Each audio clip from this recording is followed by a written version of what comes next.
Today, we are talking about hypnosis methods to access hidden knowledge and other dimensions exposed by the CIA as we continue to explore the CIA's investigation into the Gateway experience. Now, I have a whole playlist on this declassified CIA document about the exploration into this technique to access hidden dimensions of mind. Talks about how reality is an illusion and how that we can access different aspects of reality. Talks about other dimensional entities, a lot of very interesting things. Now, if you haven't seen my other videos on this, that's okay. You don't need to for this to make sense. However, if you do like this information, I do recommend checking out the other videos on this. There's a whole playlist on this. And this is going to be extremely good information because we're going to be talking about very important things to know when it comes to not only hypnosis, but also meditative states and just how to understand how to access hidden knowledge, how that operates, and all that in general. It's something that I've been wanting to talk about for a while. So this is some very important information. Now, I want to say, if you are new here, please subscribe. And even if you aren't new here, please hit the like button. I also want to remind you, if you enjoy my work and feel like you've learned something, consider supporting on Patreon. You'll get access to secret videos. Our secret video last week was, where is the soul located? How does the soul interact with the body? The mathematical truth. We have a bunch of secret videos, secret live streams as well for anyone who supports on Patreon or tier 2 or higher on YouTube. You can hit the join button right below this video or look on Patreon for that. But let's jump into this right away because we have a lot to talk about. As I said, this is the declassified CIA document. And for those where we left off last time, we left off on this introduction. So the individual talking to the Department of Defense who is exploring the Gateway experience says, in order to describe the Monroe Institute for Achieving Altered States of Consciousness, the Gateway experience, involving brain hemisphere synchronization or hemisync, so that's an important point, the process of the Gateway experience, which is, remember, the process that one goes through to be able to access different levels of reality, have out-of-body experiences, etc., etc. The process requires brain hemisphere synchronization, or aka hemisync. Now, the most effective way to begin is to briefly profile the basic mechanics which underlie operations of related methods such as hypnosis, transcendental meditation, and biofeedback. It is easiest to effectively describe what Gateway is by beginning with a short description of those associated techniques that share some common aspects with the Gateway experience, but which are nevertheless different. In this way, we can develop a frame of reference at the current outset, which will provide useful concepts to explain and understand Gateway by comparison as we proceed. So, to understand the Gateway experience, which requires brain hemisphere synchronization to access these different levels of reality, the writer of this document, the investigator, is going to explain hypnosis, meditation, and biofeedback, because these all share similar methods as used in the Gateway process. So, first we come to hypnosis. This is extremely fascinating and is going to relate to so much what we talk about on this channel, so here we go. According to the theories of psychologist Ronald Stone and the biomedical engineering models of Itzhak Bentov, hypnosis is basically a technique which permits acquisition of direct access to the sensory motor cortex and pleasure centers and lower cerebral emotional portions and associated pleasure centers of the right side of the human brain following successful disengagement of the stimulus screening function of the left hemisphere of the brain. So, this is really important. What's this basically saying? It's saying what hypnosis is a technique which allows access to the right brain hemispheric functions. Now, the right brain hemispheric functions are associated with the unconscious mind and holistic patterns. The left hemisphere of the brain is associated with reason, logic, linear sequencing, self-awareness, self-cognition, self-consciousness. And so what it's saying is what hypnosis does is it disengages the left brain hemispheric function to allow access to the right hemispheric functions. So the right hemisphere unconscious. So what this means is the left brain kind of acts as like a firewall or a filter. When one is going under a hypnosis process, that when one enters into a hypnotic or suggestible state, that left brain filter is being disengaged or relaxed so that suggestions can be implanted in the right brain unconscious. So your unconscious is vast and powerful, and it is often what guides you. We know this, Carl Jung talked about this all the time.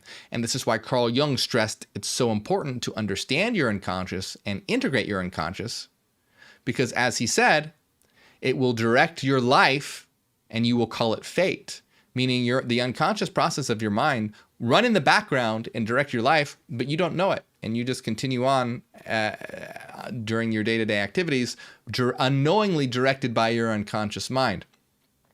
One way to understand kind of how powerful this is if you're ever driving to work and your mind is just kind of wandering and you're thinking about what you're going to have for dinner, or you need to go shopping, or you need to go to the grocery store, or whatever. And then you're just, oh, wow, I'm at work. I wasn't even thinking about I wasn't even thinking about stopping and turning and all that. Well, your right brain unconscious was guiding you. So that's just one silly sort of example, but the right brain unconscious is extremely important for guiding and directing your life. That's why it's so important to make the unconscious conscious. The more that you make the unconscious conscious, the more aware that you become, the more freedom you have to consciously direct your own life instead of being controlled by your unconscious. Now, why that's so important is because people can implant ideas into your unconscious mind, and you need to be very careful of that, because if you have people implanting ideas into your unconscious mind, that is dangerous, because guess what? It's not only going to guide and control your life, but it's going to seem like your ideas. That's a big part of how brainwashing works. There's a lot of different brainwashing and conditioning tactics. But one brainwashing and conditioning tactic is to seed the unconscious mind with whatever idea the person wants to get in there.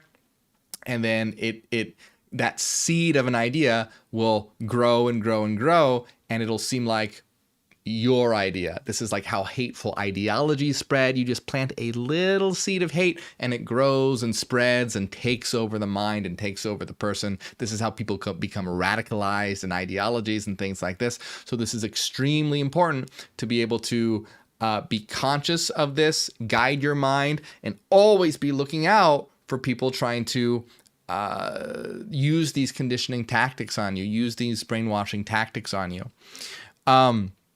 So essentially, hypnosis is about bypassing that left brain filtering function, that categorizing function, to pass information to the right brain unconscious. Okay? So let's just continue here.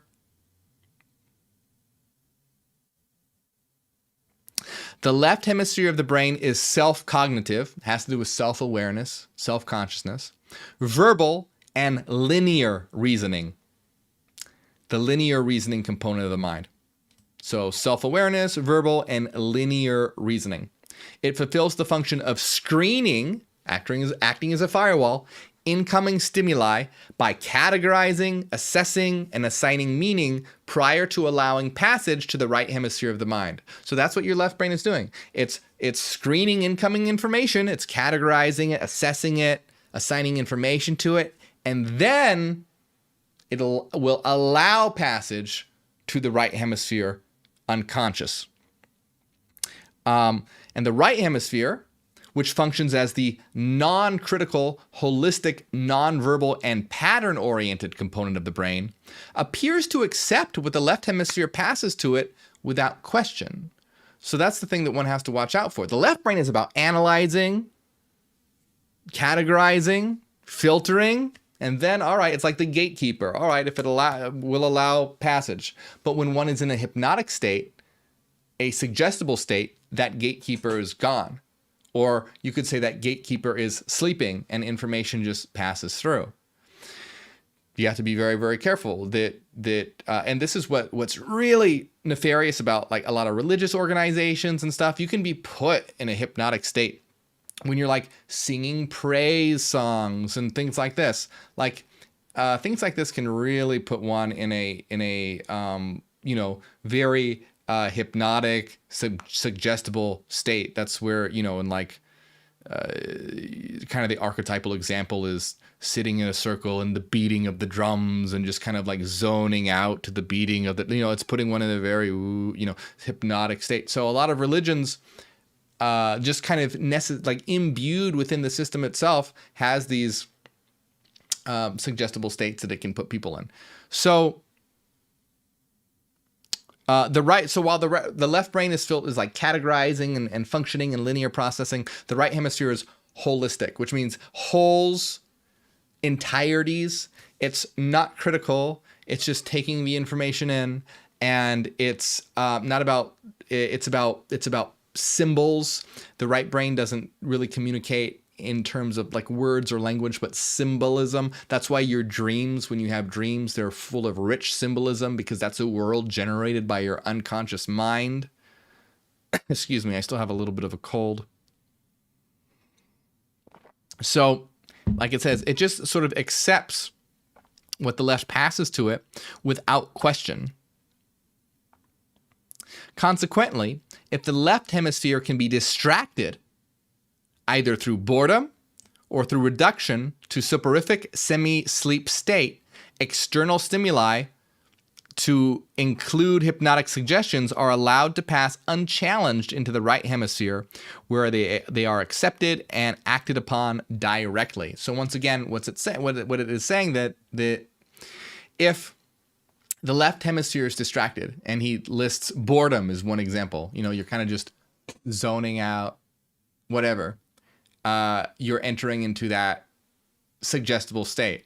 Another good example is meditation. We're going to talk about a little bit about meditation in just a second, but you can see where what you're doing with meditation is you're zoning out, you're relaxing or bypassing that left brain filtering function, disengaging it, and that allows you to access the right brain unconscious. You're going to have flashes of intuition. You're going to get rich, vivid symbolism, things like that. We're going to talk about that a little more in just a moment with regard to accessing information.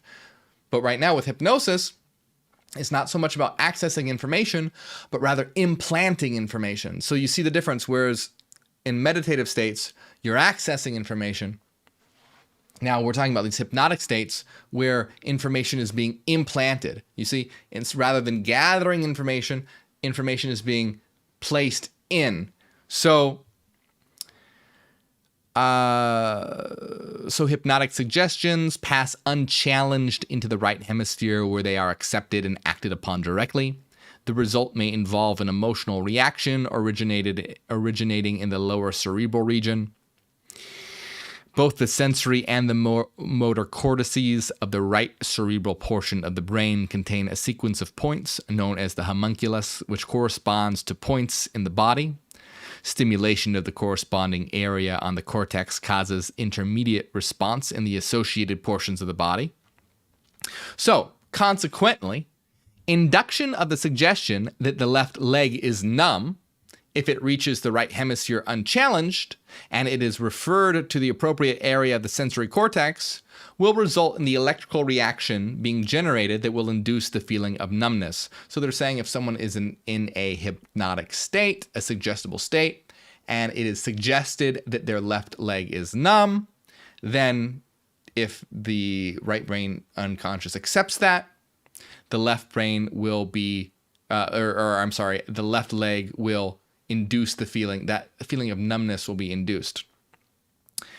So similarly, the suggestion that the person is experiencing a feeling of happiness and well-being would be referred to the appropriate pleasure center located in the lower cerebral portion or in the cortex of the right hemisphere, thereby inducing the suggested feeling of euphoria. So we say, just examples, if you have the suggestion of your left leg going numb, it'll make the left leg feel numb. If you suggest to the person that they have a feeling of happiness and well-being, a feeling of euphoria will be induced.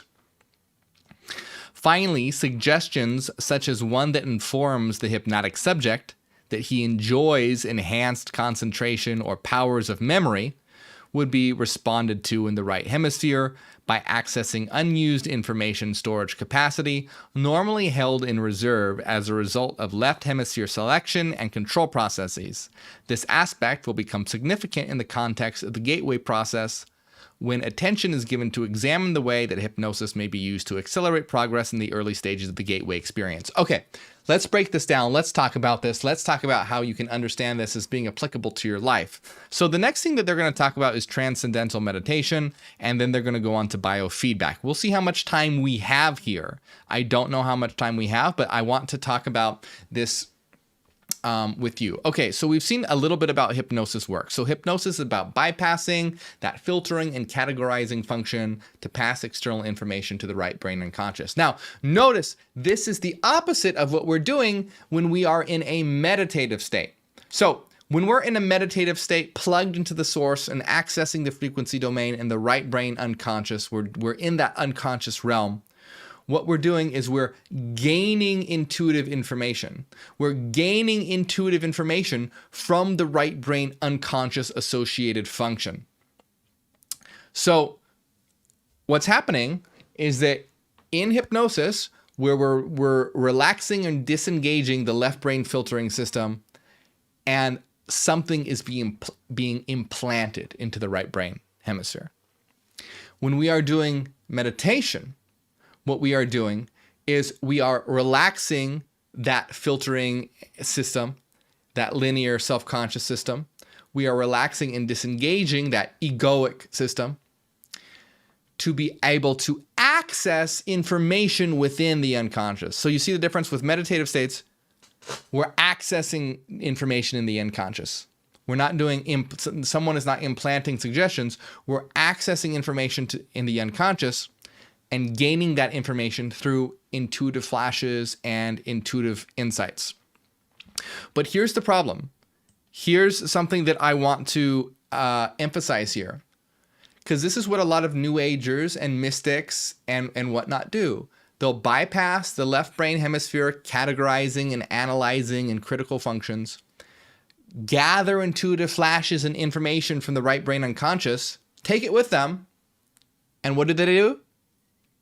Well, they just kind of proclaim that it's true. I had this intuitive insight, or I channeled this information or whatever, and it's true. That's not what one should do.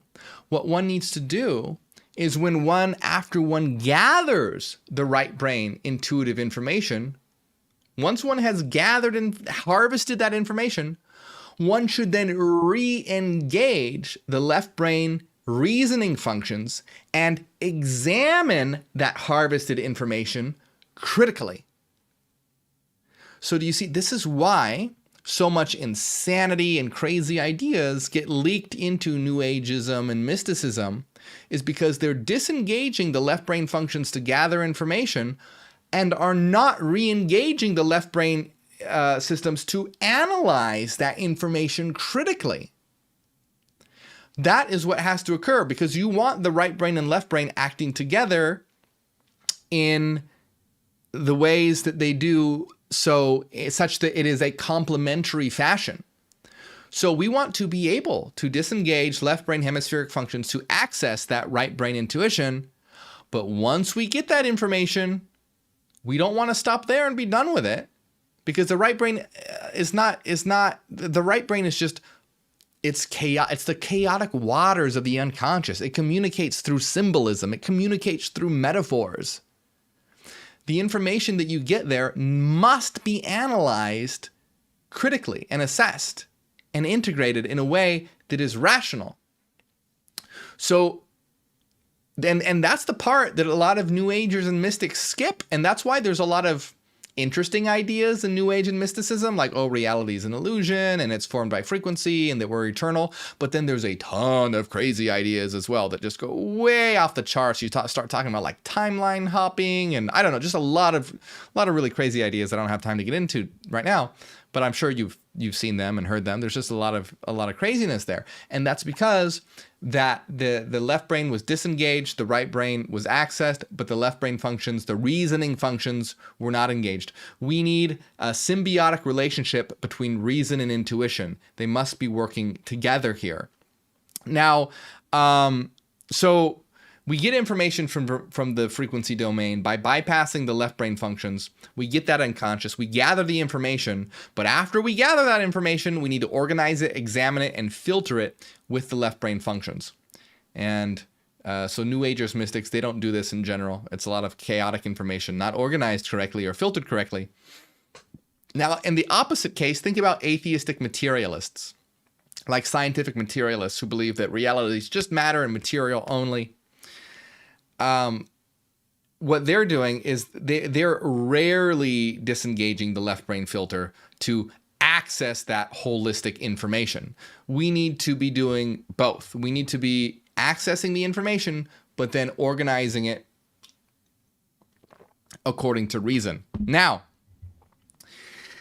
and also we need to be very, very critical, okay, of people who will try and manipulate us by getting us into a suggestive state and planting a seed of an idea that grows. And that'll happen when you start to relax your left brain, analyzing function.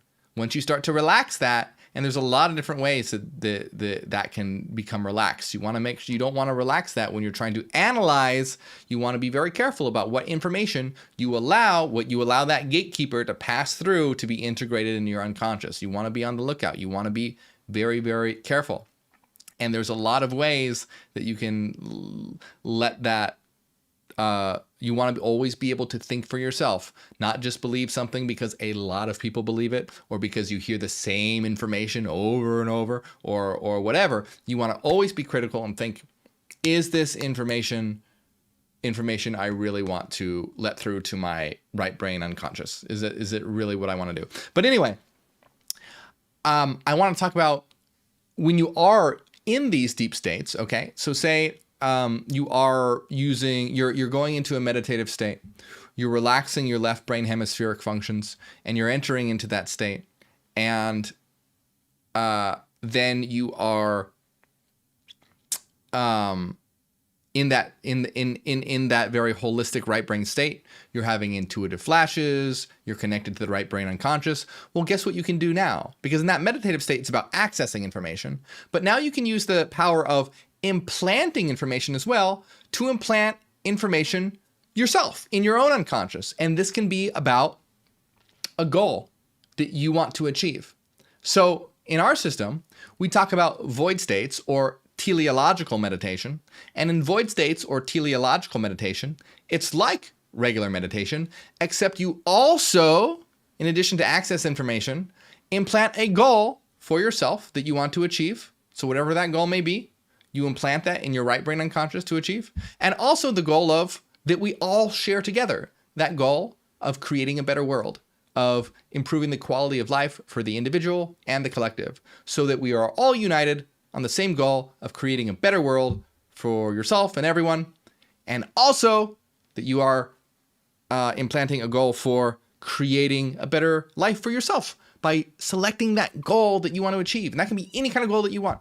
Any goal that you think will make your life better, any kind of skill you want to learn or thing you want to go out and do, thing you want to achieve in your life, you can have that in your unconscious. And what does that mean? That just means you're telling your unconscious mind, hey, this is important to me. And it's not just going to magically happen. It's not like those new age systems will be like, oh yeah, if you just think about it every day, it's just going to happen. No, what you're doing is that you're just telling your unconscious mind, hey, this is important to me. So because you have told your unconscious mind that it's important to you, it'll be working in the background throughout your day to day, and it'll give you subtle nudges towards that. You're not automatically going to just accomplish your goal because you did that, but it's going to help reinforce that goal of yours. It's going to help solidify in your mind, hey, this is something that's important to me.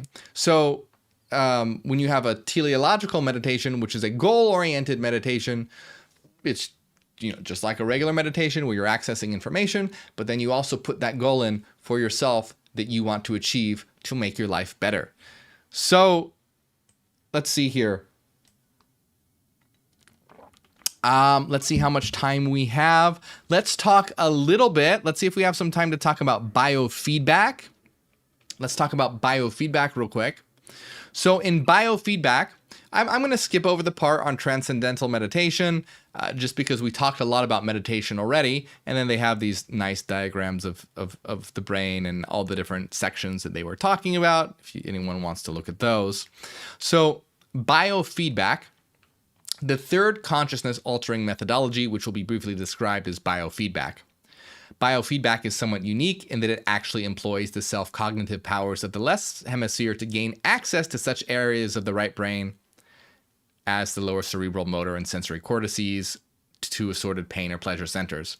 So this is going to be, it's different than hypnosis and different than meditation. Remember, hypnosis is about disengaging left brain to implant ideas. Meditation is about disengaging left brain to access information. What is biofeedback? Well, instead of suppressing the left hemisphere as is done in hypnosis, or largely bypassing and ignoring it as is done in transcendental meditation, biofeedback teaches the left hemisphere first to visualize the desired result and then to recognize the feelings associated with the experience of successful right hemisphere access to the specific lower cerebral cortex, pain or pleasure areas, etc. Special monitoring devices such as the digital thermometer are used to inform the left brain when it succeeds in keying the right hemisphere into accessing the appropriate areas. Okay, so real quick, what is this talking about? What is biofeedback? What's the difference? Biofeedback is using the left brain to control functions of the right brain. So for example, like the beating of the heart. The beating of the heart is usually in unconscious process. You don't think about it. You don't use your conscious awareness to make your heart beat. You don't need to do that. But the left biofeedback is using the left brain to be able to consciously access those functions that are normally unconscious. So you see how it's different here. In this, you're actually using the left brain to access the right brain, rather than bypassing the left brain to just being immersed in it or implant an idea. You're specifically consciously using it to do that. And if we look, I'll read a quote to you on what biofeedback is real quick from mayoclinic.com. And let me put that up real quick. So biofeedback is a technique you can learn to control some of your body's functions, such as your heart rate. During biofeedback, you're connected to electrical sensors that help you receive information about your body. So basically, as what they were saying here is that self-monitoring devices are used to inform the left brain when it succeeds. So basically, you're trying to do something, like the example on Mayo Clinic is controlling your heart rate, and you'll be hooked up to a monitoring system so that when you're successful, you're visualizing your heart rate calming down or whatever, you can visually see that you're having a success, and this will reinforce that, okay, I'm doing it right. This is working. You're doing the right thing. And types of biofeedback that they mention on Mayo Clinic are brain waves, breathing, heart rate, muscle contraction, temperature, etc. So the CIA document continues. In this way, the pathways are strengthened and emphasized to such an extent that left brain consciousness is enabled to access appropriate areas in the right brain using a conscious demand mode. So this is a lot different than, say, hypnosis or meditation, where you're not bypassing the left brain, but rather you're using the left brain to control right brain functions, or at least influence right brain functions. For example, if the subject wishes to increase the circulation in the left leg in order to speed up healing, he may concentrate with his left brain on achieving that result while carefully monitoring a digital thermometer connected to the left leg. While the concentrated effort begins to achieve success, the digital thermometer will register an increase in the temperature of the left leg. At that point, the subject can mentally, using left brain, associate the sensations experienced with the result and can begin to emphasize by memory recall the same process to cause its strengthening by affirmation and repetition. Now, there are some things that it says that biofeedback can be used for, which we have to remember there are limitations to biofeedback. Like some people are saying that you can use it to destroy malignant tumors and things like that. That has been shown to not be the case. What biofeedback can be used to do is to alleviate symptoms. Biofeedback is not used for the cure to the thing itself, but rather to alleviate symptoms such as pain or discomfort, temperature increase, things like that. But remember, as always, hey, I'm not a doctor, I'm not a medical professional, so don't take any of this as medical advice. It's not. If you're interested in biofeedback and what it can and can't do, talk to your doctor about it. If you have an illness, talk to your doctor. This is not medical advice or anything like that in any way. I just want to point out that in my opinion, there are very big limits to what biofeedback can do, but it can do some interesting things. Talk to your doctor if you're interested in it. Okay, so in addition, biofeedback may be used to greatly accelerate achievement of deep meditative states, particularly for beginners who have no experience in meditative techniques and whose progress in that methodology is enhanced through effective visualization and external objective affirmation. Display of the subject's brainwave pattern on a cathode ray tube has proven to be a laboratory-validated means by which subjects may quickly learn to place themselves in profoundly relaxed states characterized by the sort of quietude and singularity of mental focus associated with advanced meditation. So they're basically saying that certain biofeedback techniques can be used to help one learn how to meditate quicker or more effectively. So all this is saying is the author of the CIA document is stating that in the gateway experience, it's going to use all three methods. It's going to use hypnotic methods, meditative methods, and biofeedback methods. And they're all different. Hypnosis, bypassing left brain to implant ideas. Meditation, bypassing left brain to access information or experiences. Biofeedback, using the left brain to control or influence right brain processes. So this continues by saying gateway and hemisync. That's the heading of this next section. Says, now that we have briefly profiled the basic mechanics of the principal techniques for altering or expanding consciousness, which share some of the objectives or methods employed in the gateway experience, we may proceed. Where did I go here? We may proceed to focus on what that technique actually involves. So this information was a good introduction, good things to know, but the gateway experience, now that we know this, we can actually start understanding what the gateway experience itself is. Fundamentally, the gateway experience is a training system designed to bring enhanced strength, focus, and coherence to the amplitude and frequency of brainwave output between the left and right hemispheres so as to alter consciousness, moving it outside the physical sphere so as to ultimately escape even the restrictions of time and space. Now, of course, how is this possible? How can this happen? Well, we know that we are not the brain. The brain is a filtering and conditioning system. And we are going to talk about the brain as a filtering and conditioning system rather than being something that generates consciousness. It does not generate consciousness. We are eternal minds.